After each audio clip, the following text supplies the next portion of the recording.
Harusnya di kan santai dulu ya lanjut ya. Oke.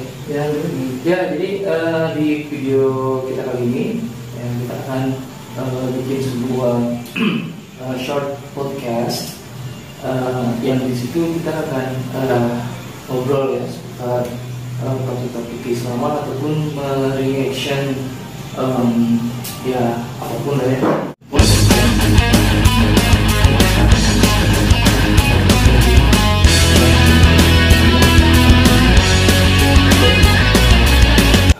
Boleh nggak sih kalau misalnya kita meninggalkan puasa, misalnya nggak puasa tapi membaca Bismillah dulu, Bismillahirrahmanirrahim, kemudian buka di siang hari, boleh nggak? Itu jelas nggak boleh ya. Soalnya kan kemarin itu ramai tuh, viral ya, terkait dengan ada seorang yang dia makan daging babi itu Bismillah dulu. Itu yang kemarin sempat viral itu ya. Kalau misalnya kita nggak puasa pun asalkan Bismillah dulu kali ya, apa gimana? Coba siapa sih namanya? Apalagi siapa itu ya? Melihat fenomena yang kayak gitu. Pertama yang menjadi notis buat kita, fakta itu tidak bisa dijadikan dalil hukum ya bagi umat Islam.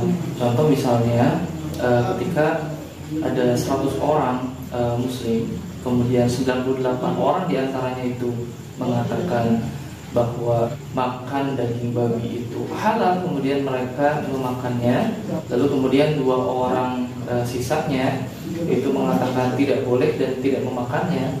Itu bukan berarti bahwa hukum Islam atas memakan daging babi itu menjadi boleh, karena melihat fakta misalnya mayoritas yang 98 orang muslim di sana itu berpendapat bahwa boleh makannya.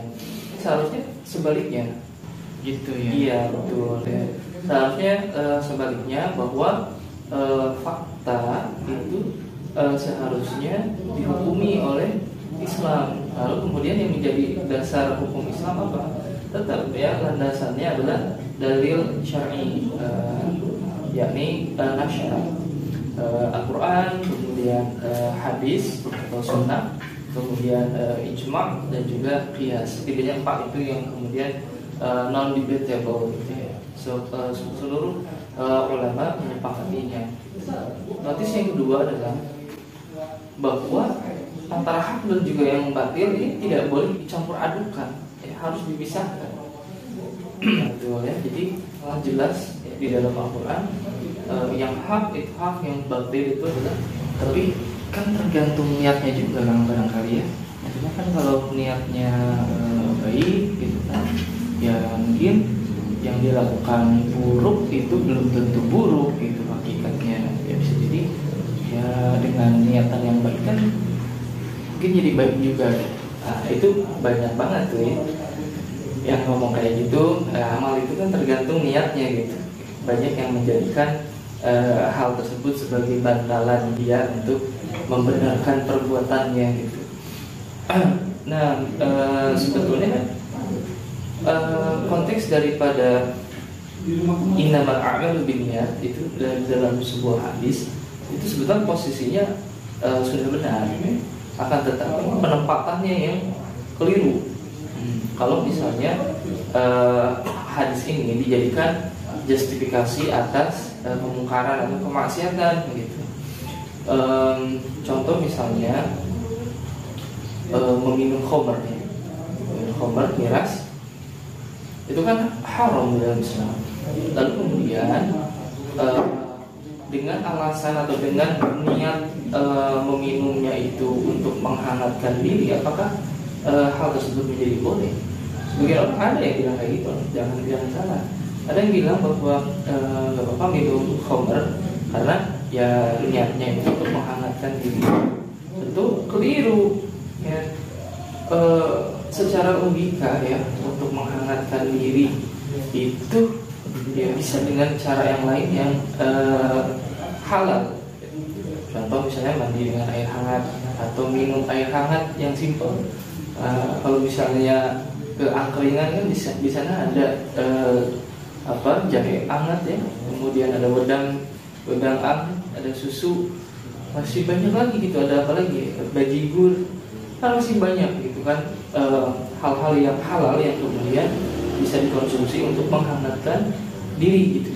Sehingga memilih yang haram dengan dalih bahwa niatnya itu untuk menghangatkan diri, tentu itu adalah konteks yang keliru dari penempatan hadis ini masuk sini. Ya betul. Ya, jadi memang nggak boleh. Ya. Konteksnya keliru. Suatu ketika para sahabat hendak minum khamr di tempat yang menjual minuman khamr, itu mereka belum tahu hukumnya, ya, jatuh haram gitu pada akhirnya.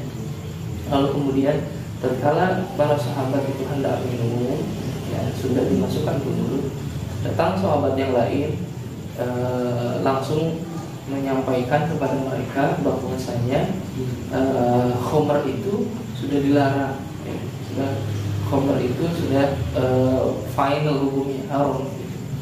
Maka seketika para sahabat itu langsung memuntahkan, ya, khamr yang ada di mulut mereka gitu. Sampai segitunya. Padahal kalau mau mereka lah yang berhak ya untuk mendapatkan legitimasi dengan dalil tadi, ya, yakni tergantung niatnya gitu. Jadi ketika misalnya sudah di mulut, ya, bisa saja mereka berdalih bahwasanya nanggung lah, niatnya ini mah nanggung karena udah di mulut gitu. Tapi nggak begitu. Ketika mereka sudah sedang sadar, lalu kemudian tahu bahwa itu haram, maka langsung dimuntahkan.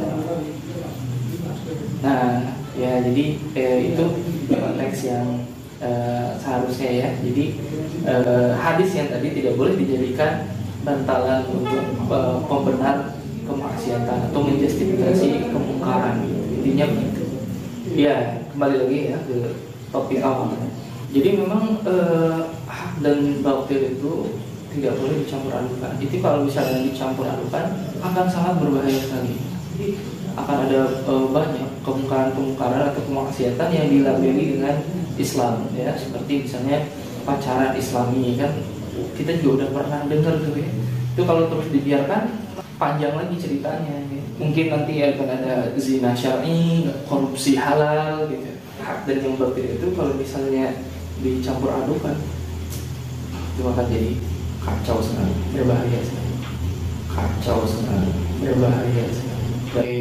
Jadi itu intinya nggak boleh, ya, sama sekali nggak boleh. Tidak puasa meskipun udah mengucapkan bismillah, dan tidak boleh. Ya, sama halnya dengan makan daging babi dengan membaca bismillah, itu juga sama, tidak boleh.